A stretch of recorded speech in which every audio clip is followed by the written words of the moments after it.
patata, c'est comment tu vas élever ton IA à ne pas la raconter n'importe quoi. Tu m'as dit, moi je veux scaler sous contrainte, j'ai un ADN paysan. Si on fabriquait une bagnole, nous on commencerait par une trottinette, une moto, et puis si ça marche bien, on fait la bagnole. Alors que la plupart des gens feraient d'abord la caisse, après le moteur, après l'électronique, et puis s'apercevraient que la bagnole, ça va pas du tout. On avait des taux de marge qui étaient à 60%. Aujourd'hui, quand t'as 40, t'es presque prêt à mettre un cierge à l'église, quoi. Bonsoir à toutes et à tous, bienvenue dans le numéro 98 de Méthode to Scale.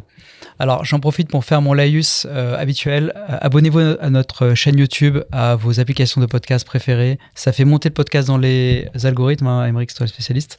Et plus on est connu, plus on est heureux, et plus Julien Masson peut se payer des vacances au soleil, et ça nous fait plaisir. Voilà. Si seulement c'était vrai. Si seulement c'était vrai, ouais. Mais il faut créer le mythe un peu.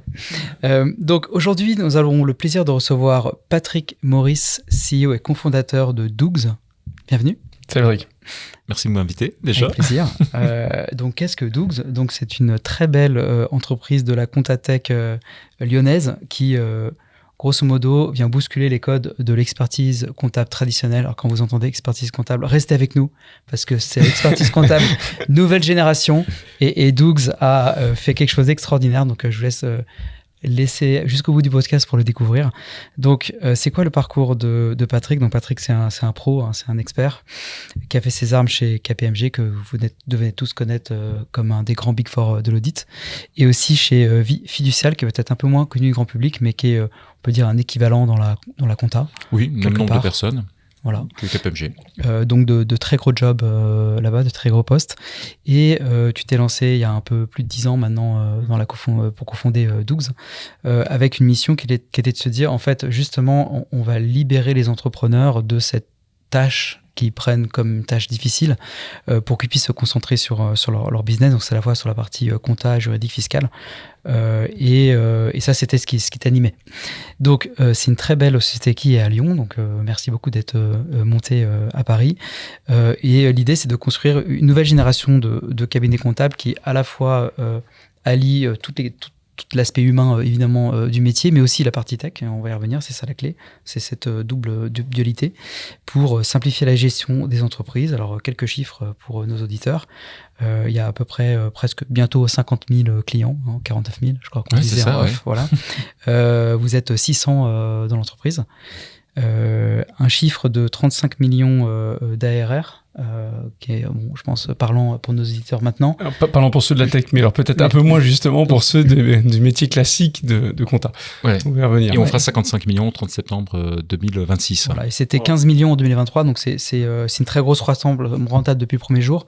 L'objectif, c'est 100 millions d'euros d'ARR d'ici 2 ans, tout en maintenant une croissance de 50%. Voilà, rien que ça.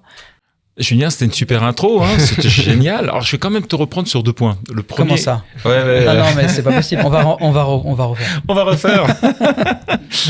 Bon, concrètement, on n'est pas une Comptatech, on est une société d'expertise comptable. Et alors, pourquoi cette différence ? Et je tiens à le signaler.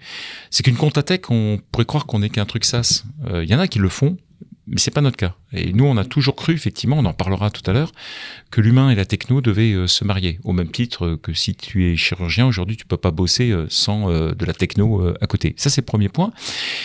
Et le second, en fait, je me suis lancé un petit peu avant. C'est en 2006, où j'avais créé, quand j'étais parti de Fiducial, une société d'expertise comptable, et dans lequel j'avais une première disruption qui n'était pas technique, mais qui était purement avec des process. On demandait aux clients de classer leurs documents, ce qui nous faisait gagner 30%. Et donc, je disais, il faut mieux qu'on gagne du temps, avoir des honoraires plus légers, et donner plus de conseils aux clients. Donc ça, je pense que c'est hyper important.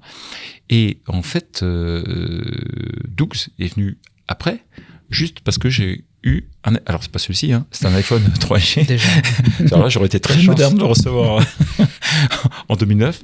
Et je me suis dit, mais bon sang, si on peut voir YouTube, vous vous souvenez, c'était un espèce de petit post télé pourri qui était en truc, en icône. Et je me suis dit, mais oh là là, si on voit YouTube, pourquoi est-ce qu'on peut pas voir sa compta ?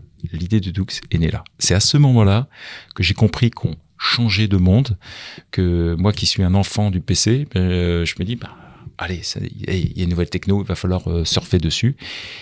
Et il a fallu attendre de 2009 à 2015 avant que je trouve des personnes qui étaient aptes à m'aider. Et on peut dire que Doux est une succession d'échecs, suivi d'un succès, celui d'avoir trouvé des personnes qui pouvaient m'aider. Mais avant, c'était cuit. C'était aussi simple que ça. Et ça m'énervait parce que j'avais l'idée. J'avais une grande pièce chez moi où j'ai tourné d'ailleurs des vidéos et puis j'ai des tas de post-it de tous les côtés où j'imaginais mais je trouvais pas les personnes. Donc j'ai employé des salariés, ça n'a pas marché, des sous-traitants, ça marchait pas. Enfin bon bref, catastrophe. Et je voyais qu'aux États-Unis ça commençait à fonctionner. Et je me dis mais bon sang, mais à quel moment ça va pouvoir faire? Jusqu'à ce que je rencontre effectivement deux ingénieurs de talent, Florent et Luc. Et ça a changé absolument toute ma vie. Et donc je tiens à le préciser, je suis là tout seul ce soir, mais en fait il faut bien imaginer qu'on est 4 associés. Et ça a changé ma vie. D'ailleurs, 4 associés, dont 2 techs, du coup. Alors, un seul tech, parce qu'il y en a un qui est parti. D'accord. Il a craqué. Je pourrais en parler parce que scaler, c'est hard. C'est hard. Et peut-être, du coup, c'est vrai que quand c'était plus facile pour toi d'un point de vue métier, parce que tu connaissais bien le métier, effectivement, c'est ta formation. Dans ce métier-là, tu t'étais dit quelle partie tu voulais digitaliser. Par quoi tu voulais commencer? C'est-à-dire que déjà il y a quelques années, on va y revenir, mais il y a très loin de l'IA, etc. Qu'est-ce que tu avais envie d'optimiser et sur quoi tu perdais du temps, déjà de base? En expertise comptable, beaucoup de temps sont perdus simplement par la production, à proprement parler. Alors moi, j'ai commencé dans l'audit et de l'expertise comptable où je ne faisais ni tenue de comptabilité, ni paye, ni TVA, ni quoi que ce soit, et on ne faisait que du conseil. Donc déjà, ce qui est déjà différent, parce que peut-être que tu peux expliquer pour le marché en général. C'est vrai que nos comptables, quand on va voir notre comptable, c'est un peu lui qui fait la fiscalité, c'est souvent lui qui fait aussi les payes. Il fait tout. Voilà. Il fait tout ce que. Déclaratif. Moi, j'ai un truc, une définition simple. L'expert comptable fait ce que les gens ne savent pas faire ou ne veulent pas faire. Donc, dans l'absolu, tu veux pas faire tes factures, l'expert comptable peut le faire. Donc, il est vrai qu'ils ont quand même orienté, le métier d'expert comptable, c'est plutôt orienté vers l'expertise comptable, qui comprend tout ce que tu as dit, tout, juridique, etc. Mais de façon très concrète, un expert comptable est capable de tout faire. Sauf que, dans la réalité, il y a 22 000 experts comptables en France. Le métier, c'est à peu près entre un expert comptable, 5 à 10 salariés à peu près. On va faire ultra simple.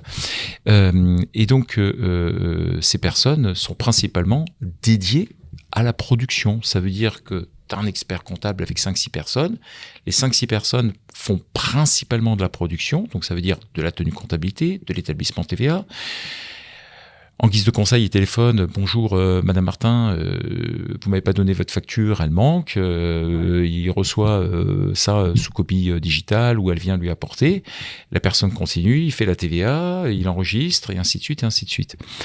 Et l'expert comptable, lui, il va rencontrer des clients pour peut-être présenter le bilan, pour donner quelques conseils au fur et à mesure. Mais c'est plus une activité qui est, on va dire, dédiée à répondre aux obligations fiscales, sociales, légales, avec un peu d'orientation conseil, mais peut-être pas suffisamment. En tout cas, pas à mon goût, en tout cas. Ouais, ok. Mais ça veut dire qu'il y a une grosse partie du métier qui est assez... Je veux dire, soit je suis mauvaise langue, je dirais rabarbatif. Attention à toi. Mais c'est surtout, il y a beaucoup de métiers qui est du traitement de la donnée, de la collecte et du traitement... J'aurais tendance à dire que le métier d'expert comptable, depuis sa naissance, c'est le traitement de données. Tu reçois des informations par téléphone pour faire des bulletins de paye. Bon, c'est la donnée, tu vas les noter, tu vas faire des bulletins de paye, tu restitues. Donc, il y a toujours... Dans le temps, on peut dire qu'on recevait les données gratuitement, les banques, les relevés bancaires, et puis on faisait de la compta, on faisait des bulletins de salaire. Désormais, on est obligé de payer pour les recevoir et le refaire. Donc, on peut dire que un expert comptable, c'est du traitement d'informations, quelle qu'elle soit, pour justement faire plaisir à l'administration fiscale et faire plaisir, quand les choses vont bien, auprès des clients, des entrepreneurs. D'accord. Mais toi, ce que tu dis, c'est que la partie où il y avait une valeur ajoutée, c'est qu'une fois que tu as fait toute cette compta, etc., soit tu dis, voilà, ça y est, je vous ai fait votre compta, vous avez vos états comptables et vous êtes content, vous êtes compliant. Soit tu dis, tu vas voir le client et là, tu peux lui donner des conseils. Toi, c'est ça la partie que tu voulais faire? Alors, j'ai toujours voulu faire ça. Je pense que, clairement, il n'y a aucune valeur ajoutée à faire de la production comptable. Enfin, aux yeux du client, qu'on soit bien d'accord. Sauf à répondre... Là, quand même l'esprit tranquille. Oui, c'est ça. C'est la valeur ajoutée. On peut l'appeler comme cela. Mais si tu vas avoir des collaborateurs comptables dans un cabinet classique et tu leur dis... Imaginez que vous devez choisir entre donner du conseil et répondre tout de suite à des déclarations de TVA. Les gens, iront naturellement vers la déclaration de TVA, puisqu'il y a la peur du gendarme, c'est-à-dire la peur d'avoir les 10% de pénalité. Et donc, c'est quand même... C'est quoi les 10% de pénalité ? Excuse-moi, quand tu rentres ta déclaration de TVA en retard, l'administration va te coller 10% de plus. Ça en général, tu le fais une fois, tu le fais pas deux. Julien, tu peux le faire avec ta déclaration d'impôt sur le revenu, tu fais, ça marche bien, c'est 10% aussi. Moi, c'est un taux qui est généralisé. Je vais pas tester. Non, tu testes pas. Et donc, clairement, on peut dire que durant ces 80 années que la profession existe, eh bien, devant la complexité de la fiscalité en France, devant la complexité du social, faire un bulletin de salaire, c'est quand même complexe. Eh bien, les gens, les collaborateurs comptables, les collaborateurs en droit social et les experts comptables se sont de plus en plus enfermés vers de la production pour l'administration fiscale et de moins en moins en fait pour le conseil du client. Et aujourd'hui, je trouve que les affaires sont quand même relativement complexes. Il fut une époque, tu regardais pas tes chiffres, tu découvrais un résultat qui était positif. Aujourd'hui, les boîtes peuvent se casser la gueule très rapidement, des problèmes de surstock, des problèmes de manque d'argent, de trésorerie. Et donc, je trouve que aujourd'hui, il faut passer un stade pour aider de façon plus forte les entrepreneurs. Et dans ce que tu voulais essayer de dégager du temps pour faire plus de conseils et donc du coup d'optimiser et d'automatiser les parties de traitement de données. Et là, par exemple, déjà avant la techno, alors je sais que tu es un technophile, on va y venir avec ça, t'aurais pu imaginer que par exemple une partie de la collecte d'infos et de rentrer la saisie d'informations, etc., pouvait être délocalisée à Madagascar, etc., ou au Maroc, ou en Tunisie. Tu vois, il y a eu beaucoup de plateaux comme ça, de gens qui ont commencé à... On l'a pas fait. Alors, je pense être un des premiers experts comptables à avoir acheté des machines à osériser. Donc, je scannais. J'avais une espèce de... Ça faisait très technophile en la matière. Il y avait une espèce de truc qui mesurait 50 cm de long sur 40 cm de hauteur. Une espèce de gros fax. Ouais, que je mettais... Alors, très, très gros fax. Je mettais bien en avant. Et quand les gens y rentraient, ils disaient « Waouh, c'est super moderne ». Aujourd'hui, on trouvait ça un peu ringard. Ce serait comme avoir un téléviseur avec très épais. Mais néanmoins, c'était le début de l'ossérisation. J'ai été très rapidement récupérer des données bancaires aussi avec les EBIX, etc. Donc, même si je faisais pas de la tech à l'état pur, pour autant, tout ce qui pouvait gagner du temps, tout ce qui enlevait du temps à la production, j'ai tout testé, à peu près tout. Bon, bien évidemment... Aujourd'hui, on a des années-lumière de ce qui se passe, mais je suis en train de parler de 2006, d'accord. Ouais. Donc, il faut se remettre à l'époque. Et du coup, c'est ça qui est intéressant. Et du coup, tu dis à un moment, tu as en tête déjà tout ce que tu voudrais automatiser. Oui. Tu sais que c'est faisable, oui. Mais ce qui est difficile, c'est de trouver deux techs pour t'aider à monter ça. Exactement. En fait, avec la techno de l'ossérisation, etc., telle qu'elle existait en 2006, 2010, tout ce qu'on veut, ça ne pouvait pas fonctionner, ce n'est pas possible. Et quand on arrive à l'application, là, le monde va changer. Parce que, en fait, je voulais deux choses. Je voulais à la fois réduire le temps de production de la comptabilité, mais je voulais aussi aider les clients, les entrepreneurs, à pouvoir voir en temps réel où ils en étaient. C'est comme conduire une bagnole. Si tu n'as pas de compteur, pas de jauge d'essence, rien du tout, tu ne feras pas beaucoup de kilomètres. En tout cas, ton permis trinquera. Et donc, nous, c'était inimaginable. Et toujours, au sein de la société d'expertise comptable que j'avais auparavant, j'obligeais tous les collaborateurs à tenir la comptabilité une fois par mois, là où beaucoup de gens malheureusement le font une fois par an. Et j'avais beaucoup de tableaux Excel qui prenaient du temps, c'était compliqué. Alors j'avais trouvé des astuces et tout, mais c'était extrêmement laborieux. Et quand les collaborateurs étaient à la bourre, ils disaient, bon, on n'envoie pas tout de suite le tableau Excel, ce qui pour moi me mettait en rage, parce que du coup, le client n'avait pas ces données. Et donc, tout cela fait que tant qu'on n'avait pas, on va dire, l'iPhone et tout ce qui va avec, dans les applications natives et compagnie, c'était pas possible, tout simplement. Voilà. Et quand j'ai rencontré Florent et Luc, j'aurais dit, j'aimerais faire la compta qu'avec un iPhone, rien d'autre, même pas un ordinateur. Donc ils m'ont dit bon, t'es un peu fumé Patrick, on va peut-être pas faire ça tout de suite. Ça a mis 2 ans de plus c'est arrivé en 2017, mais désormais on peut suivre nos applications en temps réel, tablette, ordinateur, tout ce qu'on veut, parce que pour moi tout le monde est équipé d'un smartphone, tout le monde n'a pas nécessairement envie en plus d'offrir un ordinateur. Moi je sais que personnellement je suis les comptes de Doux sur Doux, sur mon iPhone, et j'en suis très satisfait parce que tout simplement c'est un truc libre et rapide. Et justement, pour les auditeurs, donc si on se remet dans le 02 avant de basculer sur le scale, Est-ce que tu peux expliquer simplement qu'est-ce que le client achète, quel service il obtient, combien ça lui coûte, qu'on comprenne en fait ce que ça veut dire très concrètement? On vend un abonnement, enfin comme tous les experts comptables, j'aurais tendance à dire, avec une petite différence, c'est que chez nous, on n'oblige personne à rester une année.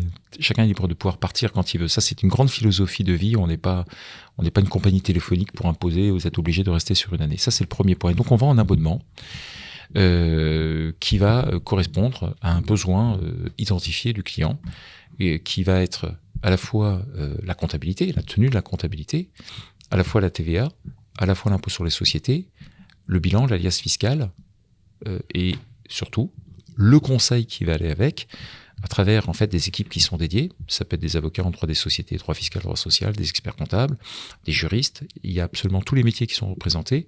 Et au fur et à mesure, on arrive à faire des choses de plus en plus complexes. Par exemple, on fait des pactes du trade, un truc très complexe quand même. Je ne vais pas rentrer dans les détails, mais ça devient de plus en plus compliqué. Et aujourd'hui, je pense être le seul expert comptable en France où j'ai plus de juristes que de comptables. J'ai 150 comptables et experts comptables, mais j'ai plus de 180 juristes.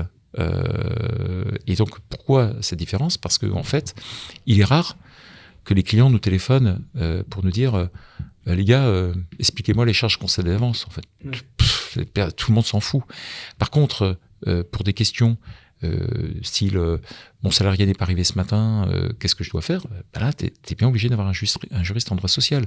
Ou je veux faire une donation à mes enfants, je sais pas comment m'y prendre, est-ce que je dois donner des parts de ma holding, etc. Ça, c'est une autre question d'un point de vue, effectivement, droit des sociétés. Et puis, il y a le droit des affaires. On fait notamment beaucoup de lectures de baux, on fait des pactes d'associés, on fait de la fiscalité, mais toujours qui sont dédiés à des clients qui vont aller soit des solos primo-entrepreneurs jusqu'à 10-15 salariés. On s'est quand même limité dans le nombre, parce que, bon, de façon très concrète, quand tu rentres plus de 2500 clients par mois, tu es obligé de faire gaffe à la surchauffe. Enfin, on pourra en parler de scalabilité. Et il ne faut pas aller dans des zones où clairement tu n'auras pas nécessairement les compétences, parce que quand tu dépasses 100 salariés ou même ne serait-ce que 20, il y a d'autres obligations qui viennent en route, et nous on sait effectivement faire très attention. Donc ton client type aujourd'hui, il a à peu près quelle typologie? Jusqu'en 2025, ça allait entre 0 et 3 salariés, j'aurais tendance à dire. Et depuis le 1er janvier 2025, on a ouvert un peu plus grand les vannes. Désormais, on accueille des entreprises jusqu'à 10 ou 15 salariés à peu près. Et on se limite à peu près à cela. Alors, je disais Dougs est tenu sur Dougs, donc on sait qu'on pourrait monter plus fort, puisque 600 salariés, plus de 50 000 factures par mois, donc on est capable d'aller beaucoup plus haut. Mais encore une fois de plus, on essaye que les équipes puissent suivre le mouvement, sinon après ça déstabilise, ça fout tout. Ça fout tout en l'air. Ok. Tu veux passer au scale? Justement, c'est un des bons points, et ça m'a beaucoup amusé dans notre échange pour préparer ce podcast, c'est que tu m'as dit, moi je veux scaler sous contrainte, j'ai un ADN paysan, j'ai beaucoup d'attributs de la tech, c'est-à-dire je parle d'ARR, d'abonnement, de croissance digne de la tech avec des plus 50% par an, des belles marges, etc. Mais je suis pas une boîte de tech, et j'ai scalé. On a eu pas mal de podcasts de ce qu'on appelle un peu chez nous, tu es auto-financé, quoi. T'as été ce qu'on appelle bootstrappé. Mais donc du coup, ta décision, ça a été, je veux pas faire de levée, je vais réinvestir ce que je gagne pour me moderniser. Et du coup, on en parlait, ça a quand même quelques conséquences. C'est que tu recrutes pas à tout va. Et tu peux nous parler un peu de comment tu pilotes ton activité, justement, parce que il faut que tu sois... tes équipes, elles sont un peu au max à chaque fois pour absorber la croissance. Oui. Mais ça veut dire que tu es capable de te contraindre sur la croissance pour pas que tes équipes explosent, ce que tu disais un peu là. Donc c'est une philosophie de gestion, mais qu'est-ce que ça impose d'être complètement bootstrappé? Alors, pour aller jusqu'au bout, on a mis 10 000 balles, en tout et pour tout, au capital, et on n'a jamais mis un sou de plus. Jamais un seul. Bon, on s'est pas payé, qu'on soit très clair au début. Vous m'auriez pas cru. Ouais, on avait 50 000 balles chacun tous les mois, d'ailleurs. Non, absolument impossible. Mais par contre, on est resté effectivement avec 10 000 balles et on n'a jamais remis un seul sou. Donc, rien que pour ça, on devrait avoir une médaille en chocolat de la boîte la plus bootstrappée de France. Le deuxième point, c'est que effectivement, il y a un truc qui est sympa en expertise comptable, c'est que quand tu lances avec un système d'abonnement, t'es tout de suite payé. T'es payé par mois. Tous les experts comptables sont payés chaque mois. Donc ça, c'est un truc cool. Il n'y a pas de notion de besoin à fond de roulement, etc. Ça n'existe pas.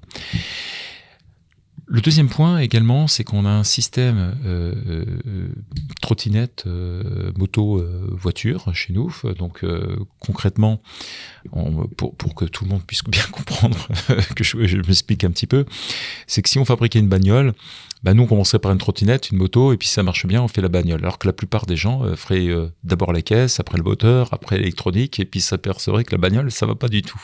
Donc nous, quand on s'est lancé, on a commencé à faire simplement les BNC en se disant il n'y a pas de TVA, il n'y a pas d'IS, c'est cool. Très rapidement, bénéfices non commerciaux. Voilà. Donc c'est typiquement, par exemple, des kinésithérapeutes. D'ailleurs, les 3 premiers clients que l'on a eus, c'était le frangin d'un des ingénieurs qui était kinésithérapeute. La deuxième, c'était une infirmière qui venait à domicile parce que Florence s'était pété une jambe et qui l'a converti comme client. Et la troisième personne était une profession libérale également. Et puis rapidement, comme les choses ont plutôt bien marché, on s'est dit, tiens, allez, on va faire la TVA. Bon là, on a pu rentrer des entreprises individuelles, puis après on a fait l'IS, et ça y est, c'était parti pour les sociétés. Et juste pour comprendre pour les auditeurs, ça veut dire que c'est des clients qui n'ont pas d'autres besoins qu'un BNC ou qui ont d'autres comptables et qui vous utilisent en plus sur ce sujet-là? Non, qui n'avaient pas d'expert comptable ou qui voulaient changer, si tu préfères.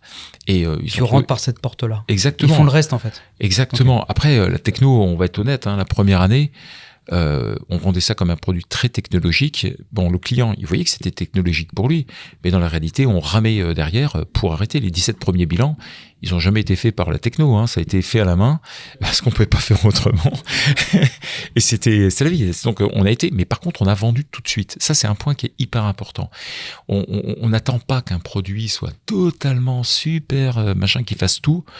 On vend un produit à une clientèle ultra précise tout de suite. Et l'argent rentre immédiatement. Ça, c'est ça qui a été notre force. Et surtout, on est resté hyper focus. On n'a pas commencé à dire, allez, on va faire plein de trucs, etc., etc. On s'est limité. On faisait pas de bulletin de salaire au début. Donc, chaque fois, on a avancé étape par étape, comme si on grimpait, une montagne avec une cordée. Et puis, quand tu fais une cordée, tu fais gaffe à chaque fois de t'assurer que tu as au moins 3 points d'appui et pas qu'un seul, quoi. Et comment tu gérais les 50% de croissance par an? Parce que quand même, tu as besoin de collaborateurs. Oui, au début, c'est simple. Parce que franchement, c'est super cool. Quand tu n'as pas beaucoup de clients, tu peux te prendre n'importe quelle croissance, même 300. En fait, la première année, c'était plus que 50%. Et donc, ça allait bien. Mais il arrive un moment donné, quand on a commencé à arriver à 300, 400, bon, là, tu dis, c'est pas en bossant plus le soir qu'on va arranger la chose. Et quand tu arrives à 1000, là, tu dis, définitivement, c'est terminé, il va falloir trouver d'autres trucs. Et donc, tous les petits trucs, en fait, c'est que quand tu avances, tes besoins ne sont pas uniquement liés au client, ils sont liés tout simplement à ton propre développement. C'est qui va répondre au client, quelle est la méthode pour répondre au téléphone, tu vois, des trucs tout bêtes, mais au début, on s'est dit, on va prendre il y a personne qui nous téléphonait, donc on était peinards, mais à un moment donné, tu es obligé de construire tes propres outils.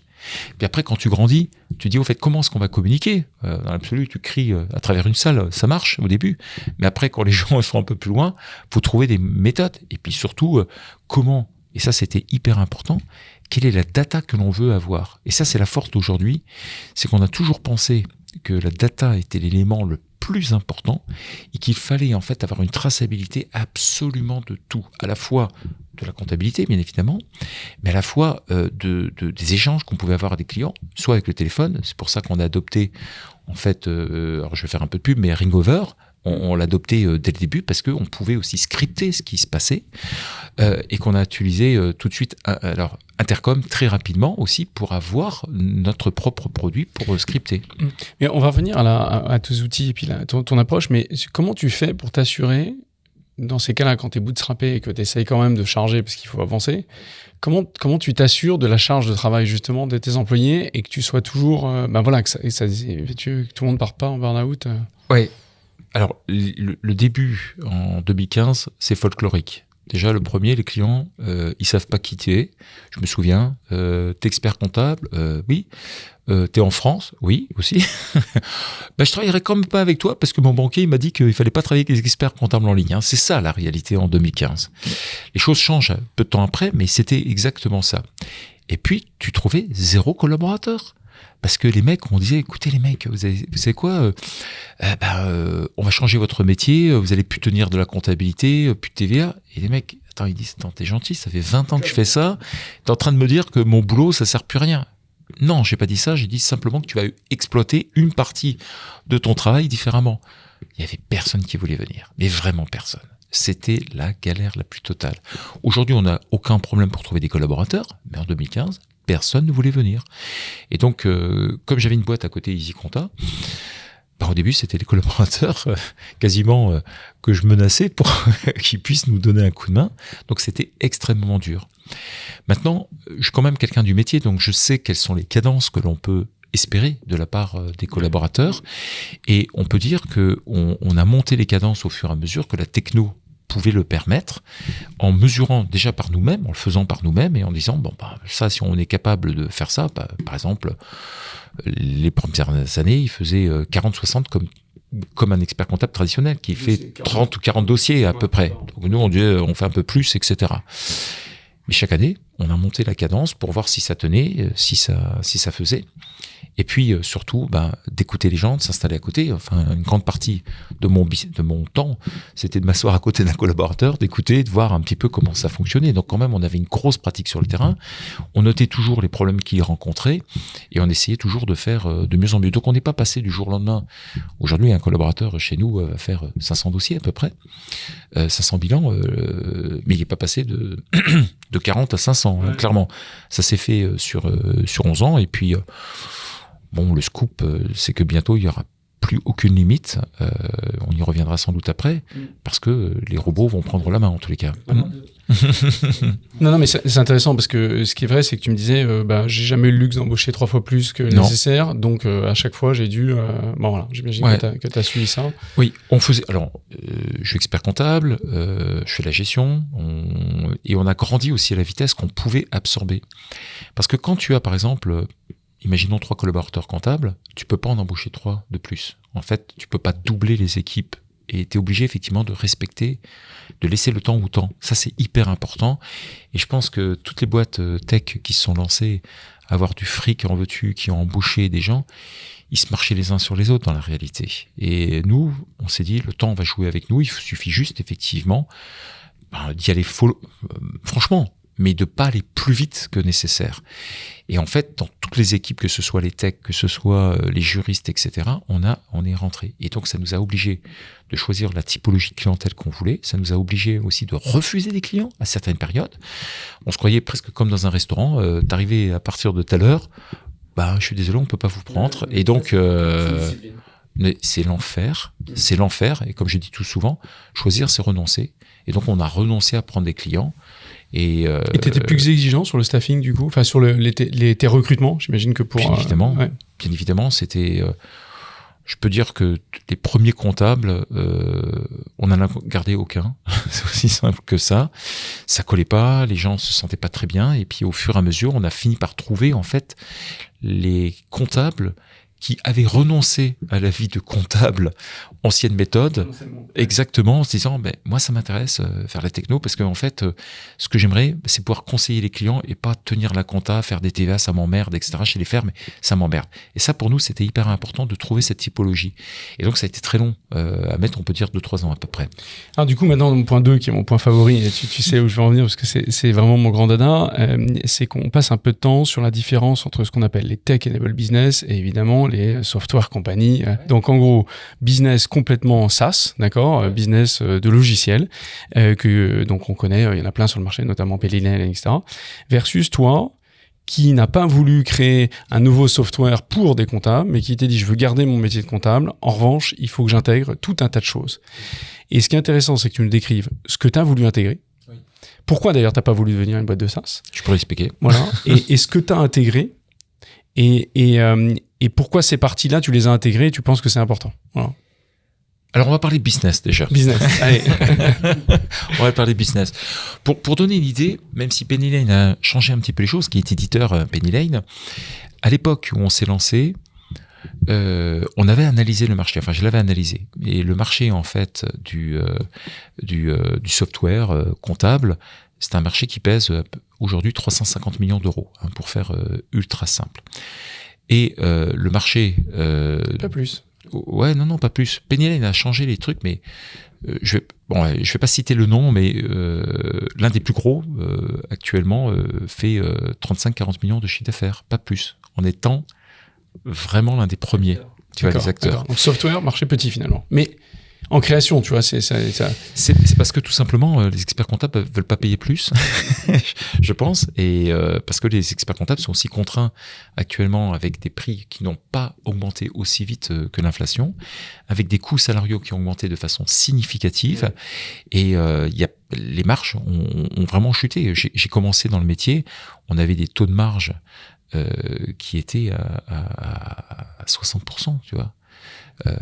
Aujourd'hui, quand t'as 40, t'es presque prêt à mettre un cierge à l'église, quoi. Donc, alors, c'est pas vrai pour tous les cabinets d'expertise comptable. Certains arrivent à bien valoriser, etc. Mais la réalité, c'est que c'est devenu de plus en plus complexe. Et nous,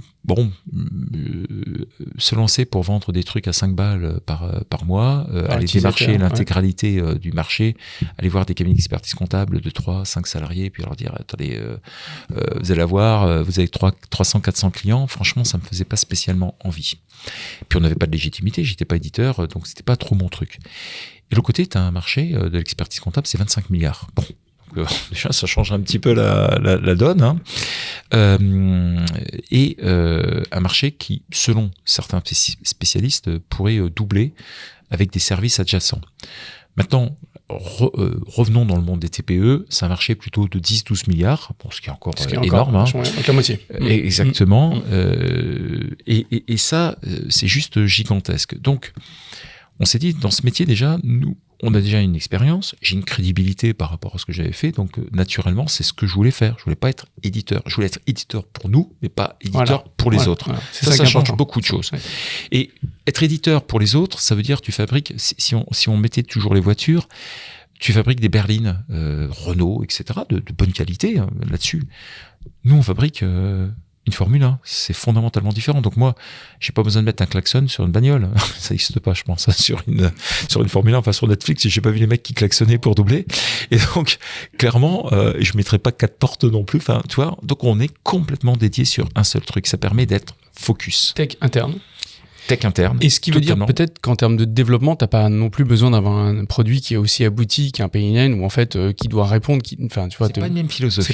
C'est pas la même philosophie. Penny Lane, Arthur m'arrêtera ou il viendra un jour peut-être pour plaisir, en parler. Hein. Il faut l'inviter. Je l'appellerai si tu veux. Et donc concrètement, la réalité, c'est que Penny Lane répond aux besoins des experts comptables et de la majorité des experts comptables, et puis c'est une néobanque également. Alors que nous, on a un autre objectif, c'est celui effectivement de remplacer l'humain dans la partie production, je parle pas dans la partie conseil, intégralement à 100%. On l'a déjà fait, on est le premier, je pense, sur cette planète à l'avoir fait, n'ayons pas peur des mots. On est déjà notre 30e bilan totalement fait sans aucun humain, sans zéro, de A à Z. On l'a quand même vérifié, bien évidemment, hein, pour être sûr. Alors explique-nous, qu'est-ce que tu as mis comme tech qui permet de faire ça? Parce que du coup, c'est-à-dire que tu agrèges toutes les informations automatiquement. Oui, alors, séries, tu récupères toutes les éléments comptables. Ouais, pour que tout le monde, les auditeurs, puissent bien comprendre ce point, c'est qu'aujourd'hui, il y a un fantasme sur l'IA qui est très fort, qu'un mec qui vivrait dans la jungle, par un accès juste pas possible, il a une connexion Starlink, exactement, et puis il arrive et puis il dit, ça y est les mecs, j'ai inventé un logiciel qui va faire toute la compta. Bon, ça c'est un fantasme qui ne peut pas exister. Pourquoi? Parce que l'IA, aujourd'hui, c'est un outil, en fait, de commodité, mais ce qui est très important, c'est la data. La data, c'est comment tu vas élever ton IA à ne pas raconter n'importe quoi. Et nous, on a quand même 10 années derrière nous de data, parce que ça a été début, hein. Oui, c'est ça qui était hyper important, de comportement de l'humain, comment on fait. Et un truc, je vais prendre un exemple, le compte courant, par exemple, d'associé. Je me souviens d'un confrère, je lui ai expliqué comment on faisait le compte courant d'associé. C'est-à-dire simplement, donc un compte courant d'associé, c'est la dette que la société doit à un dirigeant. Et parfois, il a besoin d'une attestation du montant de son compte courant d'associé. Voilà, c'est comme ça. Tu vas chez un expert comptable, il va ouvrir sa compta, il va regarder, et puis pop, il va mettre une signature, il imprime, etc. Pop, terminé. Nous, quand on a commencé, j'avais un confrère, je vais expliquer, il se foutait de nous en disant « mais moi je vais 2 fois plus vite que toi ». Et il avait raison. Pourquoi ? Parce que nous, on a commencé à apprendre en disant bon tu vas aller chercher dans tel compte, tu vas regarder la somme, tu vas l'extraire, et puis après tu sortiras une feuille, puis on la signera. Ok ? Donc lui allait plus vite que nous. Sauf qu'avec le temps, qu'est-ce qu'on a fait ? Bon, premièrement, la signature s'est faite automatiquement, et surtout, le grand avantage, c'est qu'on a bloqué les comptes. C'est-à-dire qu'on ne peut plus revenir sur le montant de l'attestation. Alors que chez un confrère, dans l'absolu, si la personne retire de l'argent après, il ne pourra pas le voir. Donc on a blindé, on n'a pas simplement fait ce que les autres faisaient, on a surtout créé un process complet qui permettait ensuite de figer le truc de telle façon à ce que si le mec il s'était gouré puis il avait mis achat alors que c'était un prélèvement qu'il avait fait, c'est plus possible, le compte ne peut plus bouger. Et ça c'est la grosse force effectivement de nous, c'est que l'on a tout décomposé. Et donc tu ne peux pas, si tu n'as pas ce comportement d'avoir tout identifié, l'IA ne peut pas le savoir à ta place. Donc certainement avec le temps ça viendra pour les autres, mais nous on a mis, faut imaginer, je vais essayer d'imager. Chaque opération, on le met dans un bocal et la data rentre à l'intérieur. Et donc, il y a un chef d'orchestre en haut qui va dire « Bon, tu as telle question, tiens, faut aller dans tel bocal et tu vas aller à l'intérieur. Et par contre, tu sors pas du bocal, tu vas pas ailleurs pour aller trouver une réponse. Si tu ne sais pas, tu renvoies, tu dis tu ne sais pas. Pour limiter les hallucinations. Exactement. Les chauds, les froids, les trucs, etc. Mais je voulais l'imager pour que tout le monde puisse bien comprendre. Imagé, ouais. Et donc, ça, quand tu as construit tout sur la data, t'es un peu le roi en la matière, tout simplement. Et donc, il nous faut maintenant 1 an et demi à peu près à le faire parce qu'on a aussi d'autres projets. On a été les premiers à être plateforme agréée. Tout à l'heure, quand on parlait un petit peu, quand t'as pas de fric, qu'est-ce que tu fais ? T'essaies d'être plus futé. Au final, on a créé la plateforme agréée avec 2,5 personnes. 2,5 personnes, pas plus. Je tairai les noms. D'autres ont été plateforme agréée après nous. Ils avaient mis 130 personnes. Donc voilà un petit peu les ratios. Agréée, c'est pour la facture électronique. Ouais. Donc c'est ça d'avoir cet ADN, d'avoir été bootstrappé, c'est que t'essayes de faire tout à l'économie. Ouais. Moi, j'aimerais revenir quand même pour vraiment que nos auditeurs comprennent. Le logiciel Penny Lane, c'est les comptables qui l'utilisent, ça les aide à faire la compta. D'accord ? Et surtout, ça peut permettre à des clients de voir leur comptabilité. De voir leur comptabilité. Exactement. En direct, etc. Enfin, ils se connectent, ils ont tout leur... Presque en direct. Ça, ouais. Toi, en revanche, les outils que tu as développés, parce qu'avant l'IA, tu avais déjà commencé, donc tu as développé tout un tas d'outils en interne qui te permettent, tu nous donnais tout à l'heure un ordre de grandeur, donc je reprends si c'était ça, c'était entre 30 à 40 dossiers par an normalement pour un comptable. Toi, tu as un coef 10 quelque part. Oui, voire un peu plus. 500, 500, 600 dossiers. Donc, tu as réussi à optimiser, productiser le travail au jour le jour de tes comptables pour arriver à ce qu'ils fassent un ordre de grandeur d'au moins 10 fois à ce que fait un comptable normal. Qu'est-ce que tu avais développé là-dessus pour y arriver ? Avant l'IA, j'imagine. Ou ça, c'est... Alors, on avait du machine learning, on avait de l'automation, et on peut dire que le chaînon manquant, c'était l'intelligence artificielle. C'est-à-dire que lorsqu'on ne connaissait pas l'IA, c'est-à-dire il y a plus de 8 ans, on se disait comment on va y arriver. Donc ça c'était le vrai point, et on s'était résolu en disant si on arrive à 90%, on sera déjà les rois. Voilà, c'était un peu ça. Donc on s'était donné une limite, et on l'avait pas limité en disant c'est 90%, on avait dit si on arrive à bilan 1 heure, ce serait pas mal. Ouais, d'accord. Voilà, c'était ça l'idée. Ouais. Puis après, mais mine de rien, avec le machine learning et l'automation qui était déjà assez puissant, on s'est dit peut-être qu'on arrivera à une demi-heure, puis après 20 minutes, puis après 10 minutes. Et puis avec l'IA, on a compris que là, on avait bouclé la boucle, et que là, désormais, ce serait 0 minute. Donc l'IA, tu peux peut-être, pour nos auditeurs les plus avancés, c'est intéressant. Vous avez fait quoi ? Vous avez des agents, des workflows d'agents ? Comment vous avez organisé ça ? Alors l'avantage, effectivement, c'est qu'on n'a pas créé une IA à proprement parler. On utilise l'existant, les Claude, classiques, GPT, etc. GPT, je m'en souviens, la première fois que j'ai vu ça, je sais même plus, il y a 6 ans, un truc comme ça, quand il était très fort en anglais, on lui testait de tout, des questions d'ingénierie, des questions de trucs, et je trouvais ça très fort déjà. Bon, puis après, au fur et à mesure qu'on a vu ce qui arrivait, alors on s'est dit waouh. Et donc c'est là aussi, quand on parle de faire attention, de fonctionnelle économie, on essaie de deviner quelles seront les prochaines versions. Tu vois, par exemple, speech to speech, à un moment donné, c'était pas disponible. Et donc on s'est dit, est-ce qu'on commence à développer un truc comme ça, alors que peut-être dans un mois, ça sera 10 fois mieux de ce qu'on fait. Et voilà. Et donc à chaque fois, on essaye de s'adosser tout de suite à la nouvelle norme de ce qui existe. Et donc on a véritablement travaillé à fond. Et puis bien évidemment, les agents là ont changé tout. Hein. Ouais. Ça a changé la vie ça change quand complètement. même beaucoup de choses. Donc aujourd'hui, donc en fait, on va dire la base pour que les agents marchent bien, c'est que tu as traité ta donnée, tu as 10 ans d'historique, Oui. tu es capable de faire des fenêtres de contextualisation beaucoup plus réduites, et donc du coup tes agents vont aller chercher exactement l'info, et voilà.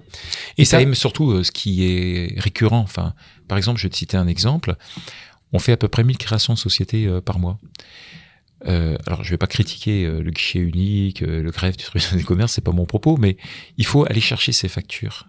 Il faut après les reclasser pour les voir si on n'a pas payé trop, tu sais, au moment où on reçoit notre facture, etc. Ça a occupé 1 personne et demie à faire ça. Bon, un coup d'agent, pof, terminé, fin de l'histoire, c'est fait. Et désormais, toutes ces tâches totalement réparbatives qui ne servent à rien ont été prises. Donc, on n'a pas simplement automatisé notre outil de production, on a automatisé le contexte qui va avec. Et ça, c'est hyper important, toujours dans le cadre de la scalabilité, puisque on avance, mais si à chaque fois c'est une souffrance d'avancer, il faut aussi trouver d'autres systèmes qui vont nous permettre d'avancer sur tout, quoi. Ouais. Non, ce que je trouve intéressant, c'est que tu as scalé non pas en standardisant, mais en spécialisant et en automatisant. C'est vraiment ça ton Exactement. motif. Exactement. Et puis on tente des coups. Par exemple, la facture électronique arrive à grands pas, donc on est plateforme agréée. Donc c'est septembre 2026. 26, il faudra plus une année de plus. Si... Alors septembre 2026, toutes les entreprises, y compris celles qui ne font pas TVA, on va en profiter parce que ça aussi c'est un grand fantasme. Les gens disent non, mais je devrais passer à côté. Faux. Tout le monde, grosso modo, qui a un numéro SIRET, c'est-à-dire y compris les LMNP, les SCI, devront adhérer à une plateforme agréée pour recevoir la facture d'EDF, des banques, etc. Et à partir du 1er septembre 2027, tout le monde devra émettre une facture électronique. Donc, pour revenir dessus, les factures électroniques, du fait que l'État s'est retiré du système, est très exigeant. Et donc, tous les matins, ça change. Ils inventent un nouveau truc et tout ça. Et nous, on voulait pas que nos collaborateurs soient complètement paumés. Et or, les clients ont quand même des questions. Là, on s'est dit, non, mais sur Intercom ou par téléphone, on va mourir. Les collaborateurs, on va pas les former, en plus sur des trucs qui sont en train de changer.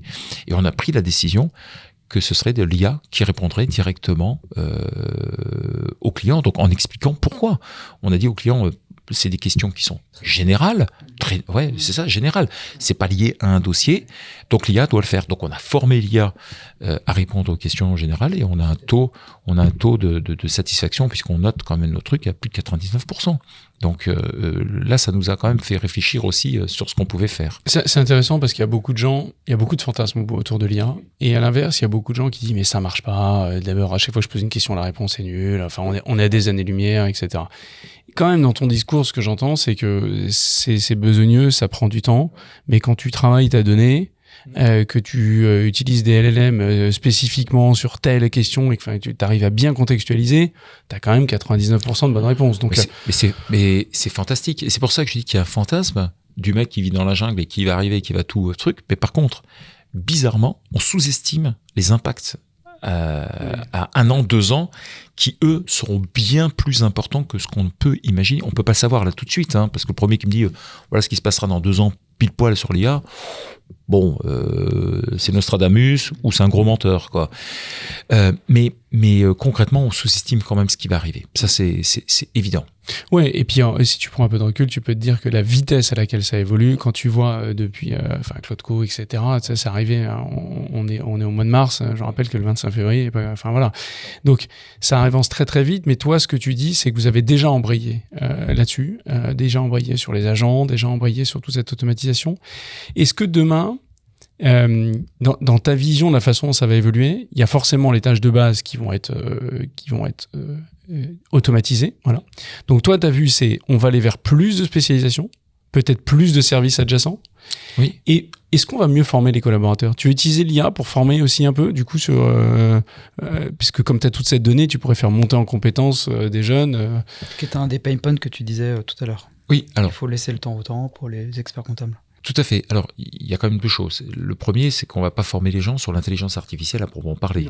Non. Aucun intérêt. Alors, j'ai pas besoin d'avoir des gens qui codent en étant expert comptable. Par contre, ce que je souhaite, en tout cas, c'est ce sur quoi on forme les personnes, c'est que le conseil, c'est dire bonjour, merci, au revoir, comment ça se passe, etc. C'est des choses auxquelles, bizarrement, parfois des personnes ont du mal. Or, l'humain, c'est l'intelligence collective. Enfin, ce que je veux dire, c'est que moi, ce que je pense réellement, c'est que quelqu'un qui travaille seul dans un bureau, qui parle à personne, lui, c'est le premier à dégager par l'IA. Ça, alors là, j'en suis sûr, il n'y a pas aujourd'hui une tâche que l'IA ne peut pas faire.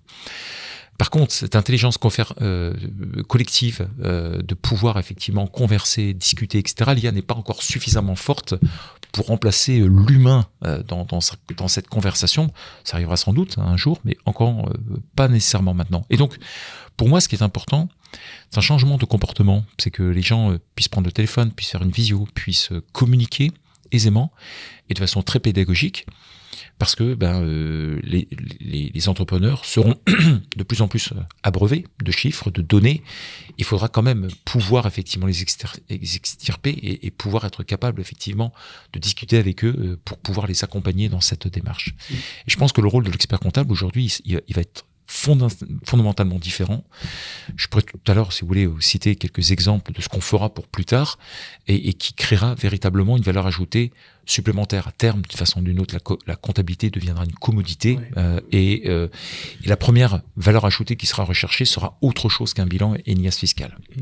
Et tu resteras le point de confiance, parce que ça fait quand même des années que tu as cette relation avec tes clients qui te donnent quand même toutes leurs données, toutes leurs comptes. C'est-à-dire qu'à plein de monde, tu peux dire mon activité marche super bien, mais ton comptable sait que ça fait 2 exercices que tu es dans le rouge. Donc, tu as une notion de confiance et tu pourras capitaliser là-dessus pour vendre d'autres services, plus de conseils, etc. Exactement. Est-ce que l'IA peut t'aider à apporter plus de conseils? Je pense notamment à benchmarker. Par exemple, tu peux arriver et dire, bah tiens, t'es un boulanger, mais regarde, ton boulanger d'à côté, en général, en moyenne, ils ont tel ratio. Alors, on le fait déjà. On a l'exemple, typiquement, on a fait un baromètre qui a été très commenté sur les échos, etc. C'est sur la rémunération des dirigeants.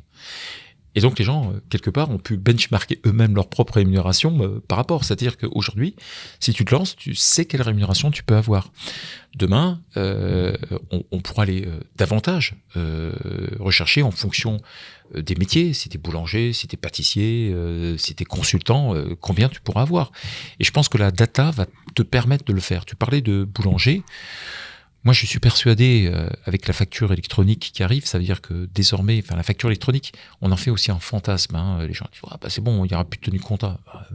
Alors, je vais être terrible dans mes propos, c'est qu'aujourd'hui, une facture électronique, c'est un PDF ossérisé. Pour faire ultra simple, il n'y a pas de puce à l'intérieur qui dit tiens, on va le mettre à tel endroit. C'est l'IA qui va le permettre de pouvoir le faire.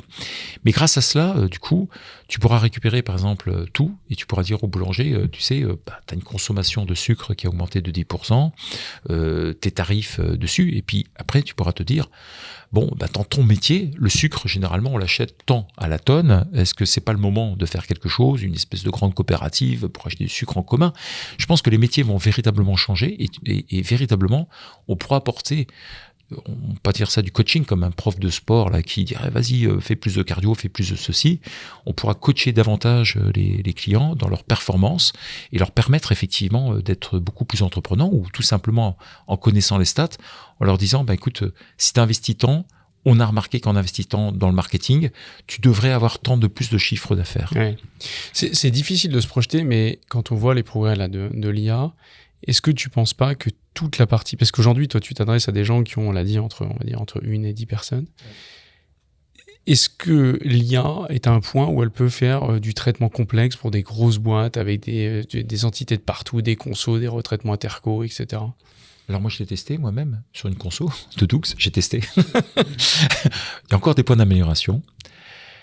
Mais honnêtement, on est très très proche de pouvoir le faire. Je pense que dans les très grosses boîtes déjà, et on parle souvent du boulot en France que ça a touché. Je pense que des grosses boîtes aujourd'hui sur cette planète qui sont tous partis dans les pays du Maghreb, Madagascar, etc., vont revenir indirectement en France parce que ces boulots-là vont déjà être supprimés. Donc on parle de la France, mais on pourrait parler de tous ces pays qui ont bénéficié d'une main-d'œuvre moins bon marché, meilleur marché. Et ben là, je pense que c'est les premiers qui vont être touchés. Parce que honnêtement, tu es une très grosse boîte.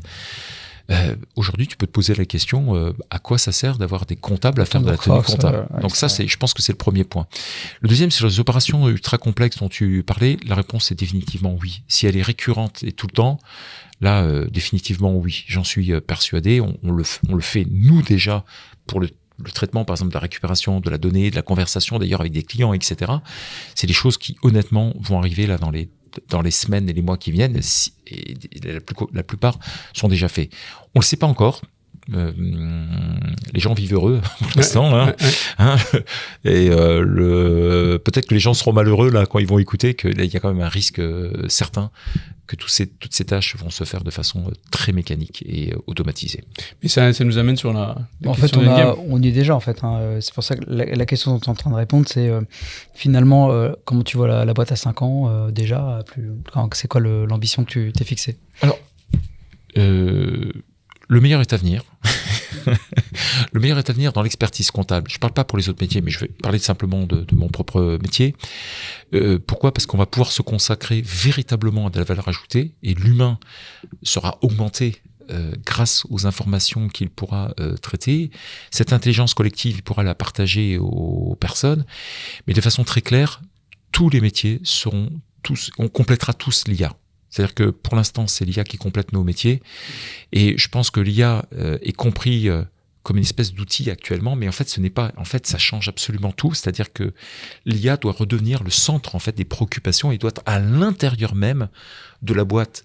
Et tous les process doivent changer. C'est-à-dire, plutôt que de téléphoner à Madame Attel pour avoir une facture, il faut que ce soit l'IA qui aille la chercher toute seule.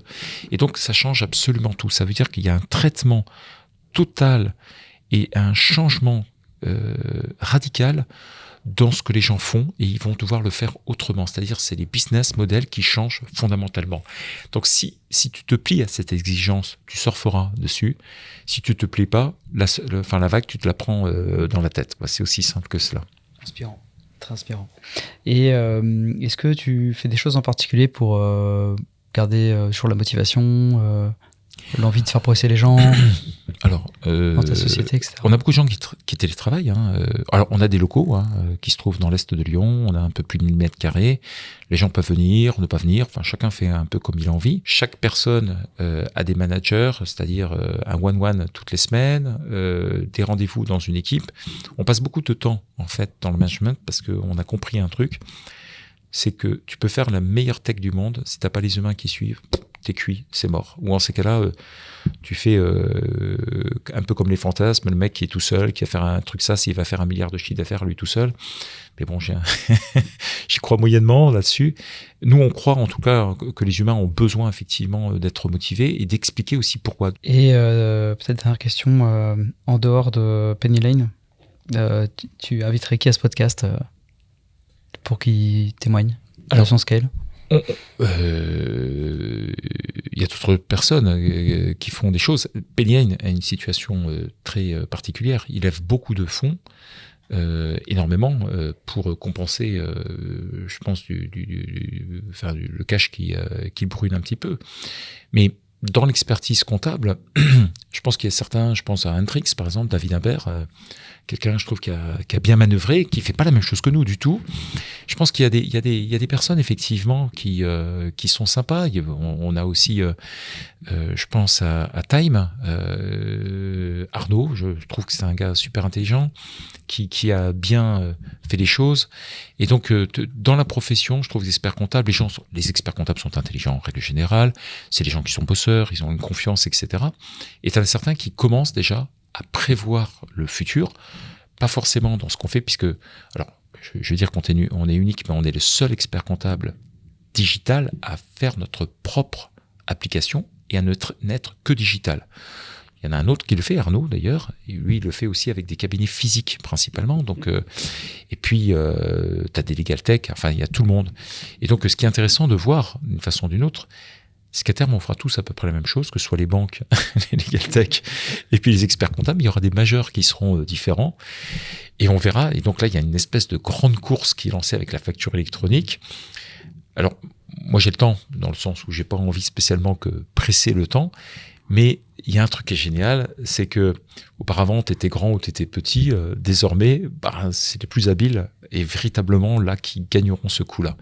Et donc l'agilité est quelque chose d'exceptionnel et ça va être hyper clé, et on va assister en tous les cas dans les mois et les années qui vont venir, en tout cas des alliances, c'est-à-dire que on peut dire que c'est la fin des startups, l'argent facile, on faisait n'importe quoi et puis tout allait bien, ça c'est fini, et qu'on va assister à des choses beaucoup plus fortes, scalables, etc. En tous les cas, là, les 2 années qui vont passer vont être juste exceptionnelles dans le monde de l'expertise comptable, de la banque, de l'assurance et globalement tout ce qui touche autour de l'entrepreneuriat.